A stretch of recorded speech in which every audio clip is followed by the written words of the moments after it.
Hello everyone, the Army of Otters here, and welcome back to Unexplored Skyrim. Today we're going to be checking out Peakshade Tower, along with Pinewatch. Now, Pinewatch actually might be a somewhat better known location, because it's part of the quest Silver Lining, which is a part of the Thieves Guild questline. But you don't actually have to start the Thieves Guild questline in order to go into Pinewatch and to clear it out. So let's go ahead and check it out and see what there is for us to see. And as you can see here on the world map, Peakshade Tower is just northeast of Falkreath, and then Pinewatch is just a bit more further northeast. So all kind of in a straight line from one another. Now, to be honest, at this tower there is not a whole lot of interest. Since I'm a lower level, there was a low level Spriggan, which was really easy to kill. And then inside of the tower, there isn't a whole lot. There's also nothing surrounding the tower. It really seems that this location is just meant to act as decorative and as a fast travel point for the character that is near Falkreath and near Pinewatch. But obviously, I don't know when else I would really talk about this location, so I decided to go ahead and tie it into the Pinewatch video. Over here, there actually is a chest hidden within the greenery, and we can get some gold and an iron helmet, but nothing that great. There's also some herbs and stuff that might be of interest to you. Now, as we make our way to the northeast, we're going to find a bandit encampment. And there's a bit of a trap that the bandits have set for us. They'll send some rocks raining down from above. Luckily, they all missed me, and then I just kind of ran up to the bandit in order to kill him. Now, there was only one bandit stationed here, which would kind of surprise me. Maybe there might be more. Don't really know, but obviously we can see that this area is lacking any kind of law enforcement, probably due to the ongoing civil war, making it more difficult to guard areas even close to cities like Falkreath. Then as we make our way further northeast, I got attacked by a wolf, and I killed the wolf by kicking him in the face, which I have to say might be the most badass way to kill a wolf ever. And then we continue to make our way to the northeast, and eventually you're going to find this small, cute little house up on this hillside. And this cute little innocent looking house is Pinewatch. And attached to this is the quest Silver Lining in order to solidify the Thieves Guild's influence in the Reach. Now, normally here during the quest, when you come to this shack, you'll go down to the basement and you'll find a named bandit named Roarlack. However, Roarlack can be bribed and he'll reveal the location of a button that allows us to access the rest of Pinewatch. However, this button is always here, so we can always access the hidden parts of Pinewatch, which is pretty cool. It's not relying on the quest, and we can even take the quest item associated with Silver Lining. So let's dive into it. After picking the lock and entering the cabin, I was immediately targeted by the bandits inside. They immediately deemed me as hostile, so I killed the lone bandit. Not bandits, one bandit. And there is not a whole lot of loot inside of this cabin, but over here on this table we can find a note to Roarlack, which just kind of talks about the little operation that they got going on here, kind of used as a place to hide the thieves. Now, for whatever reason, anything in here is considered stealing, despite the fact this place is owned by bandits, and then you can see the button behind the table. Pressing the button will open this bookcase, and then we can make our way further into the dungeon now. These are actually Nordic ruins, and that are just disguised with a little cabin above us. Now, there is various loot in here, like potions and stuff, but I was over encumbered, so I had to drop some of my loot that I've been collecting along my journey so far. I'm hoping to go to Falkreath here soon in order to sell off a lot of the loot I've collected recently. There are going to be quite a few bandits in here, as you might imagine. This is a bandit hideout, used to do all kinds of mischievous and nefarious things in Skyrim. Now, there is a adept locked wooden door in this first room, and you can pick it, obviously, in order to get some pretty minor loot. I don't know if it was really worth it, but you might be interested to get some potions and other items like that. Now, unfortunately, in this first room, there really isn't a whole lot, just kind of ruins and a destroyed mess.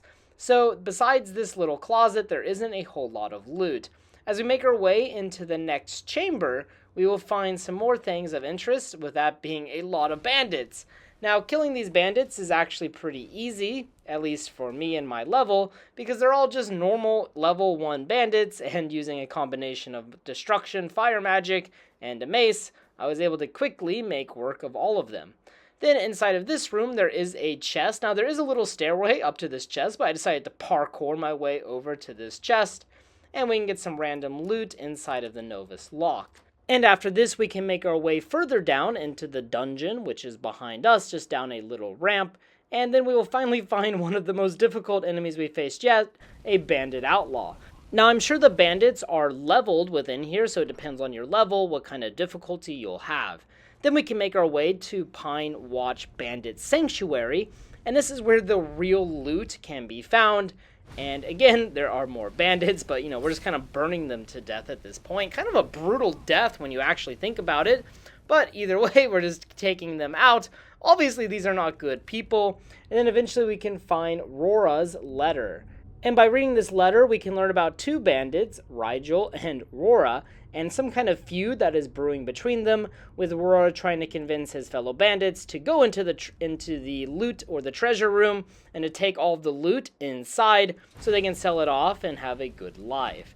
We'll make our way further into the dungeon, again just killing more bandits. Eventually I found a room with two cages, one of them expert and one adept locked.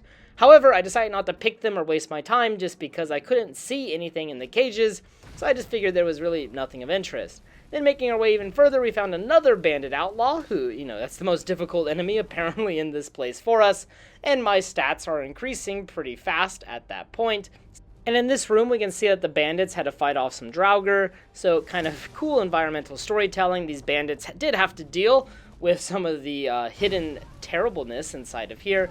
And then in the next room, we can find a large living quarters for the bandits. It's just this large cave, and we'll just keep burning them to death because why not? It's pretty efficient. I slash the air for good measure as a warning to these bandits who will soon also meet their end. Very violent deaths. But besides that, there's not a whole lot in this room besides this next area I just thought looked really cool. We have a campfire and a little bar over here. Very kind of homey place, but I was thinking, how do you have a fire going in this cave? Seems like the cave would just fill with, CO2, and you would probably die of smoke inhalation, but hey, what do I know? Maybe there is a small exit somewhere. Moving further into the cave, we will find the place where Rigel lives. And in Rigel's room, we'll find a large table with various notes on it. One of them appears to be from Rigel's father, who is very disapproving of her new lifestyle as a bandit, as a raider, and threatens to, no longer marry her off to someone that is good. But I don't know how much of a threat that is now, considering his daughter is an outlaw. There's also a threat about a warning that talks about Rora from earlier, and apparently Rora was caught, and now he is dead. So Rora's plan to infiltrate the treasure room did not work. Then I could find Rigel's strong arm sleeping in the back, and we were able to kill her. So pretty easy, actually, fight using destruction magic.